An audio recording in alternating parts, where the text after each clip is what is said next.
他叫野崎幸助，1941年出生于日本和歌山县的田边市。他的家族原本经营着一家酿酒厂，但由于二战物资紧缺，酿酒厂也被迫关门。在他14岁的时候，第一次有了性体验，这也彻底打开了他的新世界。他认为想要女人就得有钱，以此为动力，还是中学生的他开始了捡废铁卖钱。有了钱就去找那些镇子上的性工作者解决需求。后来由于家庭的经济拮据，野崎也只能辍学去酿酒厂做学徒。当然此时的他仍然不忘初心，就是为了嫖娼努力赚钱。一次偶然的机会，野崎捡到了一只进口安全套。要知道在战后，一盒进口安全套的价格相当于一个工薪阶层月薪的1/10，这让野崎嗅到了商机。再加上野崎天生口才就非常好，于是野崎就低价批发安全套，然后挨家挨户上门推销。野崎就此赚得了第一桶金。后来为了扩大销售，野崎拉了几笔投资，组建了自己的销售团队。同时由于当时日本政府对民间借贷并没有限制，除了推销安全套，野崎也开始了放高利贷的生意。很快随着日本经济的恢复和原材料的供给完备，很多大公司也开始生产安全套，于是安全套的价格便断崖式走低。野崎索性就放弃了安全套的生意，开始集中精力放高利贷。一直到90年代，日本政府开始对民间放贷进行监管，野崎的公司被查出偷税漏税，于是开出了巨额罚单。这一次的罚款让野崎元气大伤，不过很快他就想出了对策，通过投资其他工厂来分担放高利贷的盈利，继而规避民间放贷业的高额税金。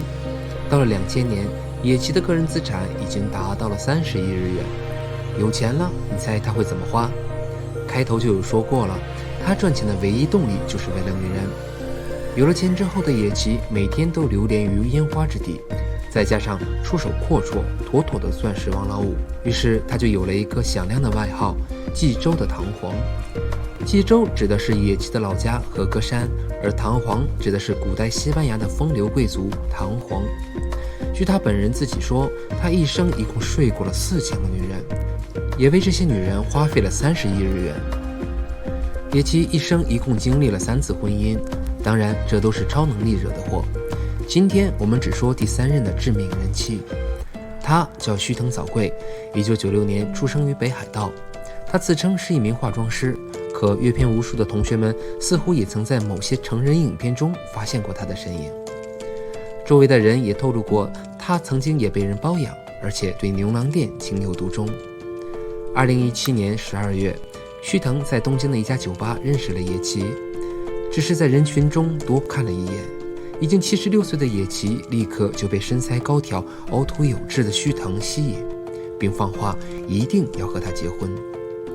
当然，在超能力的攻势之下，须藤也毫无悬念地落网。于是，在2018年的2月，仅仅相识2个多月之后，两个人便提交了结婚申请，年龄相差55岁。但是野崎并不傻，他很清楚须藤为的是什么。须藤也向野崎提出了2个条件：一是每个月支付给他100万日元的生活费；2是不能举办婚礼。这其实就是合法的包养。但有一点不同的是，如果77岁的野崎突然去世了，那这个须藤将可以以遗孀的身份分得野崎一半的资产。尽管身边的人不断提醒野崎，但已经被迷得神魂颠倒的野崎却并不在意。虽然已经是合法夫妻，但是须藤却几乎不和野崎住在一起，而是一直生活在东京都内的公寓中，每个月的生活费也是定时打到他的账户中。嫁过来却不住在身边，这让野崎感到不满。或许是用离婚作为威胁，后来须藤还是老老实实的回了和歌山。2018年5月24日，须藤报警称她的丈夫野崎在家中暴毙。警察进屋发现死亡的野崎赤身裸体地坐在沙发，旁边的茶几上放有一个水杯。在对野崎进行解剖之后，警方在野崎体内检测出了超大剂量的兴奋剂。可当警方对野崎身边以及公司的人进行调查时，所有人都说野崎尽管已经77岁了，可身体倍儿棒，吃嘛嘛香，精神也没有问题，也就是说没有任何让他自杀的理由。于是警方也就排除了这一可能性。如果不是自杀，那么最有嫌疑的无疑就是须藤了。据野崎家的保姆回忆，须藤自从过门之后对野崎并不热情，甚至可以说是冷淡，两个人也几乎没有什么交流。就在野崎离世的前些天，还发生了一件诡异的事情，野崎最喜欢的宠物狗突然死亡，这让野崎很是伤心，还想着给狗狗办一个葬礼呢，万万没想到葬礼是给自己准备的。警察自然不是傻子，所有的矛头都指向了须藤，但是却偏偏没有证据证明是须藤下的手。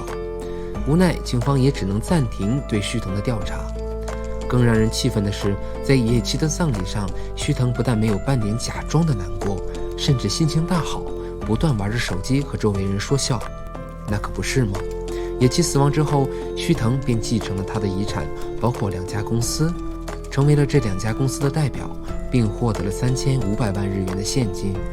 貌似此事已经尘埃落定，须藤奸计得逞，可警方却没有放弃，一直在暗地里进行调查。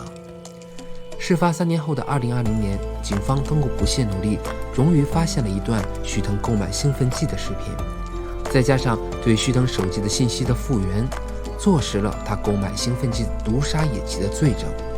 随后对须藤进行了抓捕，并于2021年5月9日对须藤进行了起诉。可就算如此，事情却并未结束。被捕后的须藤求生欲极强，以没有钱请律师为借口，拖延庭审的时间。至于庭审什么时候能开始，更是一个未知数。当然，须藤可以趁这段时间充分准备，毕竟买的兴奋剂也可以是自己吃的。